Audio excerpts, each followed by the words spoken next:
মধ্যপ্রাচ্য জুড়ে বিরাজমান অস্থিতিশীল পরিস্থিতি নিয়ে উদ্বিগ্ন গোটা বিশ্ব। চিন্তার ভাঁজ পড়েছে আরব বিশ্বের কপালেও। ফ্রন্টলাইনে এসে অনেক মুসলিম দেশের রাষ্ট্রপ্রধানদের ইসরায়েলের উপর ক্ষোভ ছাড়তেও দেখা গেছে ইতোমধ্যে। কিন্তু ইসরায়েলি সামরিক বাহিনীর বিমান হামলায় সম্প্রতি হিজবুল্লাহ প্রধান হাসান নাসরুল্লাহর নিহতের পর চুপ থেকেছে অনেক সুন্নি নেতৃত্বাধীন দেশ।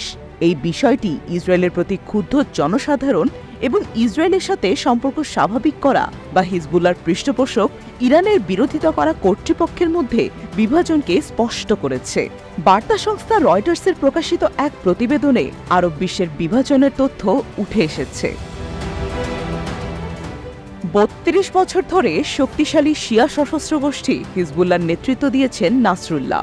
২০১৬ সালে হিজবুল্লাহকে সন্ত্রাসী সংগঠন হিসেবে চিহ্নিত করেছিল উপসাগরীয় দেশগুলো এবং বৃহত্তর আরব লীগ। তবে চলতি বছরের শুরুর দিকে তা প্রত্যাহার করে নেয় আরব লীগ। সুন্নি শাসিত সৌদি আরব রবিবার রাতে এক বিবৃতিতে বলেছে তারা গুরুতর উদ্বেগ নিয়ে লেবাননের পরিস্থিতি পর্যবেক্ষণ করছে। বিবৃতিতে লেবাননের সার্বভৌমত্ব এবং আঞ্চলিক নিরাপত্তা রক্ষার আহ্বান জানানো হলেও এতে নাসরুল্লাহর উল্লেখ ছিল না কোথাও। সুন্নি শাসিত দেশ কাতার, সংযুক্ত আরব আমিরাত এবং বাহরাইন নাসরুল্লাহর হত্যাকাণ্ড নিয়ে পুরোপুরি নীরব ভূমিকা পালন করেছে। ২০২০ সালে সংযুক্ত আরব আমিরাত ও বাহরাইন ইসরায়েলের সাথে সম্পর্ক স্বাভাবিক করেছে। ২০১১ সালে বাহরাইন শিয়া সম্প্রদায়ের গণতন্ত্রপন্থী বিদ্রোহকে দমন করেছে। তবে ইরানপন্থী বাহরাইনি লুয়ালুয়া টিভি নাসরুল্লাহর জন্য শোক পালন করা কিছু ছোট ছোট মিছিলের ভিডিও সম্প্রচার করেছে। চ্যানেলটি বলেছে বাহরাইনি সরকার বিক্ষোভকারীদের উপর হামলা করেছে এবং কয়েকজনকে আটক করেছে।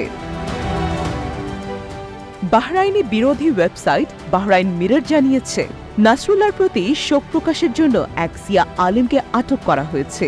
তবে বাহরাইনি মিডিয়া রিপোর্টগুলো যাচাই করতে পারেনি রয়টার্স।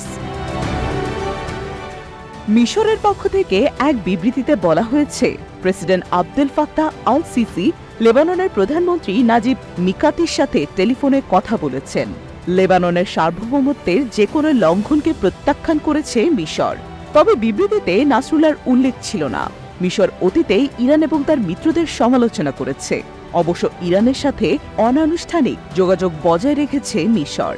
তবে গত বছর ইরানি কর্মকর্তাদের সঙ্গে আনুষ্ঠানিক বৈঠক করেছেন মিশরের পররাষ্ট্রমন্ত্রী। রবিবার নাসরুল্লাহ হত্যার পর প্রথম টেলিভিশনে সিসি বলেন এই অঞ্চলটি কঠিন পরিস্থিতির মধ্য দিয়ে যাচ্ছে। তবে মিশর এমন কোনো বিষয়ে জড়িয়ে পড়বে না যা এই অঞ্চলের স্থিতিশীলতা ও নিরাপত্তাকে প্রভাবিত করতে পারে। তবে ভাষণে তিনি নাসরুল্লাহর উল্লেখ করেননি। তবে এটা ঠিক যে নাসরুল্লাহর হত্যার পর সিরিয়া ও ইরাকের মতো দেশগুলো ৩ দিনের শোক ঘোষণা করেছে।